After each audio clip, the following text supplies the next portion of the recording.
Hi guys எல்லாரும் எப்படி இருக்கீங்க?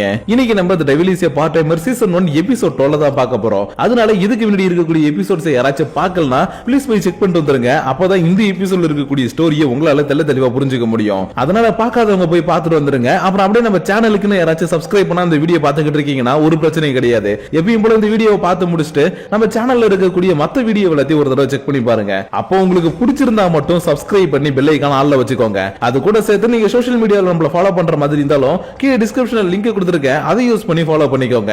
ஏன்னா இப்போ நீங்க பாத்துக்கிட்டு இருக்கிறது இன்ஃபினிட்டி அனிமேஷன் சேனல். வாங்க டைம் வேஸ்ட் பண்ணாம இந்த எபிசோடுக்குள்ள போயிரலாம். சோ இந்த எபிசோட ஓபன் பண்ணதும் எப்பயும் கூட ஆசியலோடைய புலம்பல் தான். பட் இந்த தடவை வழியால புலம்பல, அதுக்கு பதிலா நான் நல்லா வரதுக்கு ஹாஸ்பிடல்ல தான் கொண்டு வந்து சேர்க்கணுமா, இங்க எவ்வளவு பில் ஆகுது தெரியுமாடான்ற மாதிரி புலம்பிக்கிட்டு இருக்கான். அப்ப கரெக்டா இவனை பாத்துக்கக்கூடிய நர்ஸ் இங்க வந்து என்னப்பா இப்ப எப்படி இருக்கு, நல்லா இருக்கான்ற மாதிரி கேட்க, எனக்கு நல்லா தாங்க இருக்குது, இருந்தாலும் வரக்கூடிய பில் எல்லாத்தையும் என்னோட இன்சூரன்ஸ்ல கிளைம் பண்ண முடியுமா? ஓ இன்சூரன்ஸா, அப்பனா தாராளமா உங்க பில் எல்லாத்தையும் இதுல கிளைம் பண்ணிக்கலாம். இருந்தாலும் இன்னொரு குளுக்கோஸ் நீங்க போட்டுக்கணும், குளுக்கோஸ் போட்டு விட கொஞ்ச நேரத்துல இவன் எல்லாத்தையும் ஏத்திக்கிட்டு அடடடா இந்த ஹாஸ்பிடல் ஒரே ரோதனையா இருக்குன்ற மாதிரி வெளியில வந்து பாக்கும்போது இந்த இடத்துல ஒரு போலீஸ்காரர் ஒருத்தர் அடி வாங்கின நிலைமையில கிடக்குறாரு. அதனால சார் உங்களுக்கு என்ன சார் ஆச்சு, யார் இப்படி உங்களை பண்ணது, என்னாச்சுன்ற மாதிரி கேட்டுட்டு இருக்கும்போது அப்புறம் தம்பி சௌக்கியமான ஒரு குரல் கேக்குது. யாரான்னு பார்த்தா இவனுக்கு பக்கத்து பெட்ல இருந்து ஆர்பா தான். அதனால வந்தவன் ஒரே கூத்துல இவனை நாக் அவுட் பண்ணிட்டு இவனோட இன்சூரன்ஸ் கார்டு இருக்கும் இல்லையா அதை தூக்கிட்டு ஓடி போயிட்டான். ஆனா இவன் இந்த இடத்துல அடி வாங்கி வெளியில துடிச்சிட்டு இருக்கான்னு தெரியாம இவனை பாத்துக்கிட்டு இருக்கக்கூடிய நர்ஸ் இந்த இடத்துக்கு வந்ததும், எங்க உங்களுக்கு தான் உடம்பு முடியலன்னு தெரியும்ல, அப்புறம் எதுக்கு வழியில இந்த பக்கம் வந்தீங்க, வாங்க போயிட்டு இந்த வலியை குறைக்கிற மாதிரி ஒரு இன்ஜெக்ஷன் போடலான்ற மாதிரி கூட்டிட்டு இருக்க. உண்மையாவே இந்த ஆர்பா எதுக்காக இந்த கார்டு திருடி இருக்கான்னு பார்த்தா இதுல இருக்கக்கூடிய அட்ரஸுக்காக தான். அதனால எனக்கு தேவையானது எல்லாமே கிடைச்சிருச்சு, இதுக்கப்புறம் எங்களை யாராலுமே தடுக்க முடியாதுன்ற மாதிரி சொல்லிக்கிட்டு இந்த பக்கம் இவன் கிளம்பிக்கிட்டு இருக்க. ஒய்யால நான் தடுக்க வருவேன்டான்னு ஒருத்தன் கத்திக்கிட்டு சைக்கிள்ல வரான். அதாவது நம்ம சைட்டன் தான். ஆனா இவன் எமிலியாவை தடுக்க போறானா இல்ல வேற யாராச்சும் தடுக்க போறானு இவனுக்கே தெரியல. அதனால யாரா இருந்தாலும் இன்னைக்கு ஒரு கை பார்க்காம விட மாட்டேன்ற மாதிரி இவன் கத்திக்கிட்டு வந்துட்டு இருக்கும்போது இன்னொரு பக்கம் எமிலியா சீகோ ரெண்டு பேருமே அந்த ஏஞ்சல் தூக்கிட்டு போனா இல்லையா, அவன் என்னடா பண்ணிட்டு இருக்கான்னு பார்த்தா சித்திரவதை பண்ணிக்கிட்டு இருக்கான். ஏன்னா எமிலியா கிட்ட இருக்கக்கூடிய அந்த சேக்ரெட் ஸ்வார்ட் இருக்கு இல்லையா, அது ஒண்ணு இவகிட்ட பிசிக்கலா இருக்காது, அதுக்கு பதிலா இவளுக்குள்ளே தான் இருக்கும். அதாவது இவளுடைய சோல் கூட அது மிக்ஸ் ஆகி இருக்கும். அதனாலதான் இங்க பாரு எமிலியா, உனக்கு அந்த டெவில கொல்றதுக்கு மனசே இல்லைன்னு எனக்கு நல்லாவே தெரியும். அதனால உனக்குள்ள இருக்கக்கூடிய சேக்ரெட் ஸ்வார்ட் என்கிட்ட கொடுத்துரு, அதை வச்சு நான் டெவில கொன்னு ஈஸ்லாவுக்கும் இந்த உலகத்துக்கும் நான் அமைதியை கொடுக்குறேன். அதனால அந்த சேக்ரெட் ஸ்வார்ட் நீனே என்கிட்ட கொடுத்துரு, இல்லனா நான் உன்னை டார்ச்சர் பண்ணிக்கிட்டே இருப்பேன்னு இவன் தன்னுடைய பவரை வச்சு எமிலியாவை டார்ச்சர் பண்ணிக்கிட்டே இருக்க. எமிலியாவும் டேய் நிறுத்துறா, ஒரு விஷயம் உனக்கு புரிய மாட்டேங்குது, எனக்குள்ள இருக்கக்கூடிய சேக்ரெட் ஸ்வார்ட் நம்ம சூஸ் பண்ண முடியாது, அதுதான் நம்மள சூஸ் பண்ணும். அந்த மாதிரி என்ன சின்ன வயசுல சூஸ் பண்ணி என்கிட்ட வந்துச்சு. சோ அந்த சேக்ரெட் ஸ்வார்டுக்கு நீ தேவைப்பட்டினா கண்டிப்பா அதை உன்னை சூஸ் பண்ணி உன்கிட்ட வந்திருக்கும். ஆனா அதை புரிஞ்சிக்காம மரணமண்ட மந்திரி இந்த இடத்துல வந்து என்ன டார்ச்சர் பண்ணிட்டு இருக்கியாடா, கிறுக்கடாரா நீ அப்படின்ற மாதிரி கேட்கவும், என்னது யாரை பார்த்து கிறுக்க மரமட்டேன். ஆனா இவங்க எல்லாரும் இருக்கக்கூடிய இந்த பில்டிங் கிட்ட வந்துகிட்டு இருக்கக்கூடிய சைட்டுனால கிட்ட வர முடியல. ஏன்னா இந்த பில்டிங் சுத்தி இந்த ஃபாலன் என்ஜாய் ஆகாது. ஏன்னா அவன் கிட்ட இப்போ உன்னை எதுக்குற அளவுக்கு சக்தியெல்லாம் கிடையாது. சோ அதனால எனக்கு சேக்ரெட் ஸ்வார்ட் கிடைக்கிற வரைக்கும் நீ அவன் கூட போயிட்டு கொஞ்ச நேரம் சண்டை போடுப்பான்ற மாதிரி சொல்லவும், முடிவு பண்ணிக்கோ, உனக்கு போர் வேணுமா அமைதி வேணுமான்னு கேட்க, இதுல என்னப்பா கேள்வி கேட்கிற, நீங்க ஒருத்தர் மாத்தி ஒருத்தர் அடிச்சுக்கிட்டு சாகணும், அப்புறம் என்கிட்ட வந்து நீங்க எல்லாருமே கெஞ்சணும், அதுதான் எனக்கு வேணும்னு இந்த ஏஞ்சல் ஒரு மாதிரி கெக்க சிரிச்சுக்கிட்டு இருக்க. இந்த இடத்துல கட்டப்பட்ட நிலைமையில கடக்கக்கூடிய சீக்கிரமும் அழுதுகிட்டே, சூசனோ உங்களுக்கு கண்டிப்பா இதுதான் வேணுமா, பிளீஸ் எமிலியா சொல்றது ஒரே ஒரு தடவையாச்சும் கேளுங்கள் இவ அழுதுகிட்டே இருக்கிறா. ஆனா இவ அழுவுறதெல்லாம் பத்தி இவ கவலையே படல. ஏன்னா இவளை பொறுத்த வரைக்கும் டெவில் செத்துட்டானா எல்லாமே நார்மலா மாறிடும், அவ்வளவுதான் இல்லையா.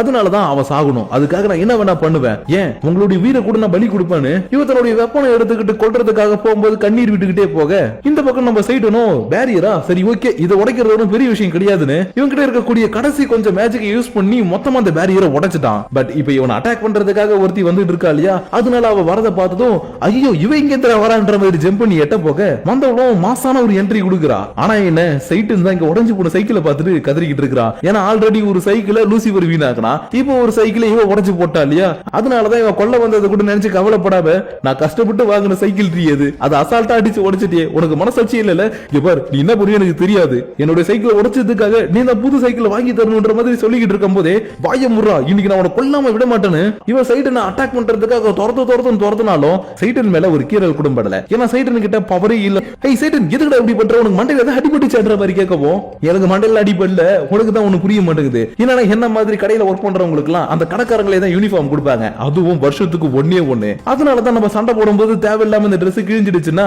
நான் புதுசா ஒண்ணு வாங்குறதுக்கு காசு செலவு பண்ணணும் இல்லையா, அதனால இதை ஓரமா வச்சுட்டேன். சோ இப்போ வா வந்து என்ன அட்டாக் பண்ணணும்னு கூப்பிடவும், கிறுக்கு பையில இவன் கூட எவன்டா சண்டை போடுவான்ற ஒரு அட்டாக் பண்ண இவன் போட்டிருந்த பனின்னு பிச்சுக்கிட்டு போயிடுச்சு. அதனால இவளுக்கு என்ன பண்றதே தெரியாம, டேய் நான் உன்னை அட்டாக் பண்றதுல இருக்கட்டும்டா ஃபர்ஸ்ட் Dress போடுறன்ற மாதிரி கத்தவும், இவன் கூலா ஹே இங்க பாருப்பா நீ யாரு என்ன ஏதுன்றதுல எனக்கு ஆரம்பத்துல இருந்து நல்லாவே தெரியும். அது மட்டும் இல்லாம ரீசென்ட் டேஸா எனக்கு நடக்கக்கூடிய எல்லா பிரச்சனைகளும் ஒன்னால, ஆனா நீ நீ இன்னைக்கு என்னுடைய ஃப்ரெண்ட்ஸ் மேலேயே கையை வச்சிட்டல, அதனால இன்னைக்கு நீனா இல்ல நானா ஒரு கை பாத்துடலான்ற மாதிரி இவன் சொல்லிக்கிட்டு இருக்கும் போது, ஒரு நிமிஷம், அப்பனா நான் ஈஸ்ட் லெவல்ல இருந்து வந்திருக்கேன்னு உனக்கு ஆரம்பத்துல இருந்து தெரியுமான்ற மாதிரி கேட்க, ஆமா நீ என்னைக்கு எங்க வீட்டுக்குள்ள வந்து சமைக்க ஆரம்பிச்சியோ அன்னைக்கே நீ ஈஸ்ட் லெவல்ல இருந்து வந்திருக்குன்னு எங்களுக்கு தெரிஞ்சிருச்சு. ஏன்னா சர்ச்சை சேர்ந்தவங்க சமைக்கக்கூடிய சாப்பாட்டுல எல்லாத்திலையும் செலஸ்டியல் ஃபோர்ஸை யூஸ் பண்ணி சமைப்பாங்க. அதனாலதான் நீ சமைச்ச சாப்பாட்டுல இருக்கக்கூடிய செலஸ்டியல் ஃபோர்ஸை பார்த்ததுமே நீ ஈஸ்ட் லெவல்ல இருந்து வந்திருக்கிறேன்னு எங்களுக்கு தெரிஞ்சு போச்சு. பட் நல்லவளா இருக்கேன்றதுனால அமைதியா இருந்தேன். ஆனா நீ இன்னைக்கு உன்னுடைய ஃப்ரெண்ட்ஸுக்கே துரோகம் பண்ணி அவங்களையே கொல்றதுக்கு தயாராயிட்ட. அதனால இப்ப நீ கொள்ளு நினைச்சுக்கிட்டு இருக்கக்கூடிய டீமன்ஸுக்கும் உனக்கும் எந்த ஒரு வித்தியாசமும் கிடையாதுன்னு சொல்லவும்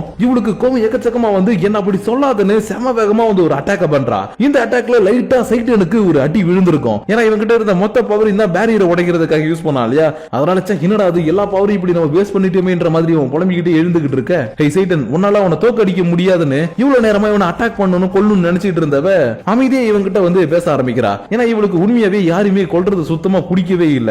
இருந்தாலும் தனக்கு வேலை இருக்கிறவங்க நம்மள மிரட்டுறாங்க, அவங்களுக்காக நம்ம வேலை செய்யணும்னு சொல்றாங்கன்றதுனாலதான் இத்தனை நாள் பல்ல கடிச்சுக்கிட்டு சொல்றது எல்லாத்தையுமே செஞ்சுக்கிட்டு இருந்தா. ஆனா தான் பண்றதெல்லாம் தப்புன்றத இன்னைக்கு சீகோ சொன்னது, அப்புறம் நம்ம எமிலியா சொன்னது, இப்போ நம்ம டெவில் சொன்னது எல்லாத்தையுமே கேட்டதுக்கு அப்புறம் இவன் புரிஞ்சுக்கிட்டா இல்லையா. அதனாலதான் இங்க பாரு உன்கிட்ட இப்ப இருக்கக்கூடிய பவர் வச்சுக்கிட்டு அவனை சமாளிக்க முடியாதுன்னு சொல்லவும், ஆனா இவன் கொஞ்சம் கூட கவலைப்படாம, ஓ அப்படியா சரி ஓகே நான் பாத்துக்கிறேன், ஏன்னா என்னுடைய ஃப்ரெண்ட்ஸையோ எனக்கு நெருங்கினவங்களையோ நான் காப்பாத்துறதுக்காக நான் என்ன வேணாலும் பண்ணுவேன், ஏன் நாளைக்கு உனக்கே பிரச்சனைனா கூட உன்னையுமே நான் காப்பாத்த வருவேன்ற மாதிரி இவன் சொல்லிக்கிட்டு இருக்கும் போதே, அப்பனா அவன் கூட சண்டை போடுறதுக்கு முந்தி ஒரு விஷயத்தை மட்டும் ஞாபகம் வச்சுக்கோ, அவனுக்கு பவர் எல்லாமே மூன்ல இருந்தா கிடைக்குது. அதனால ஃபாலன் ஏஞ்சலா இருக்கக்கூடிய அவனை உன்னால இப்போதைக்கு எதுவுமே பண்ண முடியாதுன்ற மாதிரி இவ சொன்னாலும் எனக்கு அதெல்லாம் பத்தி கவலை கிடையாதுப்பா, நான் போயிட்டு மத்தவங்களை காப்பாத்த போறேன், என்ன பொறுத்த வரைக்கும் என்னுடைய ஃப்ரெண்ட்ஸ் சேஃபா இருக்கணும் அவ்வளவுதான் சொல்லிட்டு அவங்களை காப்பாத்துறதுக்காக பில்டிங் குள்ள ஓட ஆரம்பிக்க ஜூசுனோவுக்கு கண்ணுல தாரதாரியா கண்ணீர் கொட்ட ஆரம்பிக்குது. ஏன்னா சைடு இந்த இடத்துல ரொம்பவே நல்லவனா இருக்கான் இல்லையா, அதனாலதான் ஏன் இந்த அளவுக்கு இவன் நல்லவனா இருக்கிறான், இவனுடைய ஃப்ரெண்ட்ஸுக்காக இவனுடைய உயிரிவே இவன் சாக்ரிஃபைஸ் பண்றதுக்கு தயாராயிட்டானே, அப்பனா நான் மட்டும் ஏன் இப்படி பண்ணிக்கிட்டு இருக்கேன், என்னுடைய ஃப்ரெண்ட்ஸுக்காக நானும் ஏதாச்சும் பண்ணணும், அதனால நானும் வந்து உனக்கு ஹெல்ப் பண்ண போறேன்னு இவனு இந்த இடத்துல சண்டை போடுறதுக்கு கிளம்பி வந்துகிட்டு இருக்க. இன்னொரு பக்கம் இவங்க எல்லாருமே என்ன பண்ணிக்கிட்டு இருக்காங்கன்றத லூசிஃபர் வீட்ல உட்கார்ந்து டிராக்கிங் டிவைஸ் மூலமா ட்ராக் பண்ணி பாத்துக்கிட்டு இருக்கான். அப்பன்னு பார்த்து இவனுடைய வீட்ல ஒரு காலிங் பெல் அடிக்கவும், யாரா அது இந்த நேரத்துல டெலிவரியா அப்படின்னு சொல்லிட்டு போய் கதவு திறந்து பார்த்தா ஹாஸ்பிடல்ல இருந்த ஏசியிலுடைய கார்டை எடுத்துக்கிட்டு கிளம்புன ஆர்பா கரெக்டா இந்த இடத்துக்கு வந்திருக்கான். அதனால இவனை பார்த்ததும் அப்புறம் ஆர்பா நல்லா இருக்கீங்களான்ற மாதிரி கேட்கவும், இவனும் நான் நல்லா தான் இருக்கிறேன், இருந்தாலும் நீ தான் இந்த இடத்துல சொர்க்கத்துக்கு போக முடியாம தவிச்சுக்கிட்டு இருக்கிற, அதனால இப்ப கூட உனக்கு கெட்டு போலப்பா, என் கூட டீலிங் வச்சுக்கோ, உன நான் சொர்க்கத்துக்கு அனுப்புறேன்னு சொல்லப்போம், அப்பனா சரி நான் உங்க கூட கூட்டு சேர்ந்துக்கிறேன்னு லூசிஃபர் இவன் கூட இந்த பக்கம் கூட்டு சேர்ந்துக்க. இன்னொரு பக்கம் இருக்கக்கூடிய அந்த ஃபாலன் ஏஞ்சல் இருக்கான் இல்லையா, அவன் ரொம்ப நேரமா டார்ச்சர் பண்ணி பார்த்துட்டு, இங்க பாருமா இதுக்கு வேற டார்ச்சர் பண்ண முடியாது, இதை விட்டாலே எனக்கு இப்ப வேற வழியும் கிடையாதுன்னு எமிலியா கிட்ட வந்து சட்டையில இருக்கக்கூடிய பட்டனை ஒண்ணு ஒண்ணா கைட்டுறான். அதனால டேய் பர்வட் உனக்கு என்ன வேணும்ன்ற மாதிரி இவங்க கதற ஆரம்பிக்க, ஹேய் நீங்க நினைக்கிற மாதிரிலாம் இல்ல, உன்னுடைய நெஞ்சை கிழிச்சு உனக்குள்ள இருக்கக்கூடிய அந்த சேக்ரெட்ஸோட வெளியில எடுக்க போறேன்னு சொல்லவும், இது எல்லாத்தையும் பாத்துக்கிட்டு இருக்கக்கூடிய சீக்க உடனே இங்க பாருங்க அப்படி பண்ணாதீங்க ப்ளீஸ், அவங்களை விட்டுடுங்க, அவங்களுடைய உயிரை எடுத்துறாதீங்கன்ற மாதிரி கத்த ஆரம்பிக்க, சரி சரி சரி சரி ஓகே ஓகே நீ சொல்லிட்டீனா நான் இவளை எதையுமே பண்ணாம விட்டுடுறேன், அதுக்கு பதிலா உன்ன நான் ஏதாச்சும் பண்றேன்னு ஒரு மாதிரி மார்க்கமா இவன் சீகோவை பார்க்க, வாய் மூடுங்க இல்ல ரெண்டு பேரையும் ஒரே அடியா கொண்டுடுவன்ற மாதிரி கத்தன உடனே எமிலியாவும், ஹே இங்க பாரு நீ ஏதாச்சும் பண்ணணும்னா என்ன பண்ணு, அதை விட்டுட்டு சீகோ மேல கைய வைக்காத, அப்படி வச்ச நீ உயிரோடவே இருக்க மாட்டாடான்ற மாதிரி மிரட்டுறா. ஆனா இவன் தான் இப்ப கட்டுப்பட்ட நிலைமையில கிடக்குறா இல்லையா, அதனால இங்க பாருப்பா உன்னாலே உன்னை ஃபர்ஸ்ட் காப்பாத்திக்க முடியல, அப்படி இருக்கும்போது அவளை ஏதாவது பண்ணா நீ என்ன பண்ணுவன்ற மாதிரி கேட்கும்போது, ஹே நான் எதுவுமே பண்ண மாட்டேன், ஆனா அவளுடைய மேனேஜர் மாவு ஏதாவது பண்ணுவான், எனக்கு எஸ்எஃப்சி மேனேஜரா இருக்கக்கூடிய உனக்கு உன்னுடைய எம்ப்ளாயிஸ் மேல எந்த அளவுக்கு அக்கறை இருக்குதுன்னு எனக்கு தெரியாது, ஆனா மெக்டொனால்ட்ஸ் உடைய மேனேஜரா இருக்கக்கூடிய மாவ் தன்னுடைய எம்ப்ளாயிஸ்க்கு ஒண்ணுனா முன்னாடி இருக்கவங்க யாரு என்னெல்லாம் பார்க்காம இறங்கி ஏதாவது செய்வான், அதனால அவளை காப்பாத்துறதுக்கு கண்டிப்பா மாவான சைட்டை நீங்க வருவான்டான்ற மாதிரி சொல்லவும், ஹேய் நீ ஒரு ஹீரோ உன்னை காப்பாத்துறதுக்கு ஒரு டெவில் வருவானான்ற மாதிரி கேட்டுக்கிட்டு இருக்கும் போதே மனக்கண்டா ஃபாலன் ஏஞ்சல் மெக்டொனால்ட்ஸ் உடைய மேனேஜர் வந்துட்டானே சைடன் கரெக்டா இந்த இடத்துக்கு வந்துட்டான். ஆனா இவன் ரொம்ப லேட்டா இந்த இடத்துக்கு வந்திருக்கான் இல்லையா, அதனால ஏன்டா இவ்வளவு லேட்ன்ற மாதிரி எமிலியா கத்த, ஹே கத்தாதப்பா படிக்கட்டா இருந்துச்சா அதுல ஏறி வரது கொஞ்சம் கஷ்டமா இருந்துருச்சு, மத்தபடி ஒண்ணு இல்லன்ற மாதிரி சொல்லிட்டு இருக்கும் போது இந்த ஃபாலன் ஏஞ்சலும், தம்பி உன்கிட்ட மேஜிக்கே இல்ல, அப்படி இருக்கும்போது என் கூட சண்டை போட்டு ஒரு நாள் ஜெயிக்க முடியும்னு நினைக்கிறியா, எதுக்கு தேவையில்லாம என் கையில உன்னுடைய உயிரை விடுறதுக்காக வந்திருக்குன்ற மாதிரி கேட்க, ஹே இங்க பார் நீ என்ன வேணா சொல்லிக்கோ, நான் இந்த இடத்துக்கு வந்தது சீகோவை காப்பாத்துறதுக்காக சொல்ல, சீகோவுக்கு அப்படியே உள்ள பட்டாம்பூச்சியா பறக்குது, ஆனா அடுத்த செகண்டே அந்த பட்டாம்பூச்சி செத்து போச்சு, ஏன்னா இவன் சீகோ மேல இருக்கக்கூடிய அன்புனால வரல, அதுக்கு பதிலா அவனுடைய ஸ்டாஃப் அவளை காப்பாத்துறதுக்காக நான் வந்திருக்கின்ற மாதிரி இவன் சொல்லியிருக்கான். அதனாலதான் இப்படி என்ன மோசம் பண்ணிட்டீங்களேன்ற மாதிரி இவ பாத்துக்கிட்டு இருக்கும் போது இந்த ஃபாலன் ஏஞ்சலும், சரி ஓகே உன்னால என்ன தோக்கடிக்க முடியும் நினைச்சுக்கிட்டு இந்த இடத்துக்கு வந்திருக்கல, வா இன்னைக்கு நீனா இல்ல நானான ஒரு கை மோதி பாத்துடலான்னு இவன் தன்னுடைய மேஜிக் பவர் யூஸ் பண்ணி சைட்டனை தொடர்ந்து அட்டாக் பண்ணிக்கிட்டே இருக்க, இது எல்லாத்தையும் பாத்துக்கிட்டு இருக்கக்கூடிய சீகோவும் மாவு இல்ல இப்படி ஆக கூடாதுன்னு கத்த ஆரம்பிக்கிறா. ஆனா இந்த அட்டாக்ல மாவுக்கு பெருசா ஒண்ணு அடிபடல, ஜஸ்ட் மண்டை உடைஞ்சு ரத்தம் மட்டும் வந்துகிட்டு இருக்குது. ஆனா இப்ப கூட இவன் தன்னை பத்தி கூட கவலைப்படாம, ஹே நீங்க யாரும் கவலைப்படாதீங்க, என்னால இவன் அசால்ட்டா சமாளிக்க முடியும்ன்ற மாதிரி வீரவாசனம் பேசவும் இந்த ஃபாலன் ஏஞ்சல் கெக்கமுக்குன்னு சிரிக்கிறான். ஏன்னா சைட்டன் என்னதான் முக்குனாலும் மொனவனாலும் இன்னைக்கு இவனுக்கு பவரே கிடைக்காது. ஆனா ஃபாலன் ஏஞ்சல் அப்படி கிடையாது. இன்னைக்கு ஃபுல் மண்டேன்றதுனால இவனுடைய பவர் அபரிவிதமா இருக்கும். அதனாலதான் இவன் வீரவாசனம் பேசுறது எல்லாத்தையுமே கேட்டுட்டு உன்னால என்ன தோக்க அடிக்கவே முடியாதுன்ற மாதிரி இவன் சிரிச்சுக்கிட்டு இருக்க. இன்னொரு பக்கம் அந்த பிரீஸ்ட் ஆர்பா இருக்கான் இல்லையா, அவன் எமிலியாவுடைய பேக்ல இருக்கக்கூடிய அந்த ஹோலி விட்டமினை எடுத்து குடிச்சுக்கிட்டு இருக்கான். ஆனா இந்த பேக் தான் எமிலியா சண்டை போட்ட இடத்துல கீழே போட்டுட்டாலே அப்புறம் எப்படி இவனுக்கு கிடைச்சதுன்னா இதுக்கு காரணம் லூசிபருடைய ட்ராக்கர். ஏன்னா அவன் ட்ராக்கரை தூக்கி எமிலியாவோட பேக்குள்ள போட்டு வச்சிருக்கான் போல. அதனாலதான் அந்த பேக்கை கண்டுபிடிச்சு இவங்கிட்ட கொடுத்ததும் உள்ள இருக்கக்கூடிய ஹோலி விட்டமினை குடிச்சிட்டு ஃபாலன் ஏஞ்சலுக்கு என்னால முடிஞ்ச ஹெல்ப் பண்றேன்னு ஆபரகா டீப்ரா டூப்ரகா டாப்ரா திறந்துடு சீசேம்ன்ற மாதிரி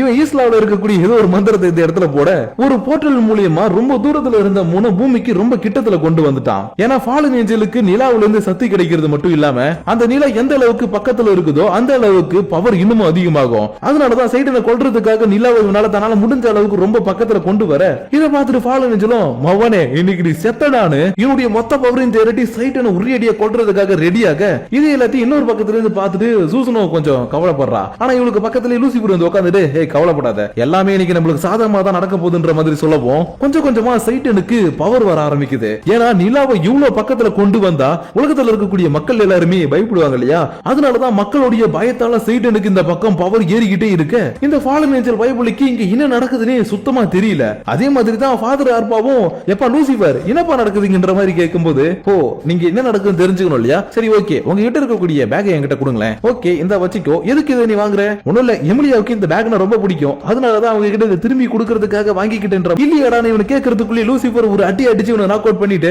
ஓகே மை டியர் கிங் நான் பண்ண வேண்டியதை பண்ணிட்டேன் இதுக்கப்புறம் நீங்க பண்ண வேண்டியதுதான் பாக்கி இருக்குதுன்ற மாதிரி சொல்லவும் அந்த பக்கம் சைடனுடைய பவர் இருக்க இன்க்ரீஸ் ஆகிட்டே இருக்குது. ஏன் ஒரு கட்டத்துல இங்க இருக்கக்கூடிய சீகோவால மூச்சு கூட விட முடியாத அளவுக்கு ரொம்பவே இந்த பவர் அதிகமாகிட்டே இருந்திருக்கும். ஆனா நல்ல வெளியே சூசனம் இவங்க பக்கம் தான்றதுனால சீகோ வந்து ஒரு பேரியர் போட்டு காப்பாத்திட்டு ஹே சைடன் உன் மனசுல என்ன நினைச்சிட்டு இருக்க, இங்க இருக்கக்கூடிய எல்லாருமே கொள்ளு நினைச்சிட்டியா, ஒழுங்க அவனுடைய பவர் கண்ட்ரோல் பண்ணி அவனை அட்டாக் பண்ண பாருன்னு சொல்லவும் ஆமா இல்ல என்னுடைய பவர் கண்ட்ரோல் பண்ணும் சரி ஓகேப்பா நான் பாத்துக்கிறேன்னு தன்னை சுத்தி இருக்கக்கூடிய மொத்த நெகட்டிவ் பவரையும் கண்ட்ரோல் பண்ணிட்டு மோவனே வாடா இன்னைக்கு ஒரு கை பார்த்துடலாம் இவன் சண்டை போடுறதுக்காக ரெடியாக இந்த ஃபாலன் ஏஞ்சலும் சரி ஓகே நானும் என்னுடைய பவர் காட்டி அட்டாக் பண்றேன்னு ஒரு அட்டாக் பண்றான். ஆனா அது நல்ல வெளியே சைடு மேல பறதுக்கு பதிலா இங்க இருக்கக்கூடிய ஒரு பில்டிங் மேல பட்டவும் அது அப்படியே அந்த பில்டிங்கை கொலாப்ஸ் பண்ணிடுச்சு. ஆனா இது எல்லாமே சைட்டனுக்கு ஏதோ சின்ன குழந்தைங்க யூஸ் பண்ற மேஜிக் மாதிரி தான். அதனால நான் உன்கிட்ட இருந்து நிறைய எதிர்பார்த்தனே இப்படி முக்கிய பண்றியே சரி ஓகே நான் யாருன்றத உனக்கு காட்டுறேன்னு சைட்டனை புடிச்சு போட்டு போன அடி அடிக்க ஆரம்பிச்சிட்டான். ஏன் ஒரு கட்டத்துல சைட்டனை இவனால டைரக்டா அட்டாக் பண்ண முடியாதுன்றத புரிஞ்சுக்கிட்டு டைரக்டா வந்து சீகோவை வச்சு மிரட்டலான்றதுக்காக சீகோவை பிடிக்கிறதுக்காக வந்திருப்பான். ஆனா சீகோவை புடிச்சு போட்டு இவனை போன அடி அடிக்கிறான்.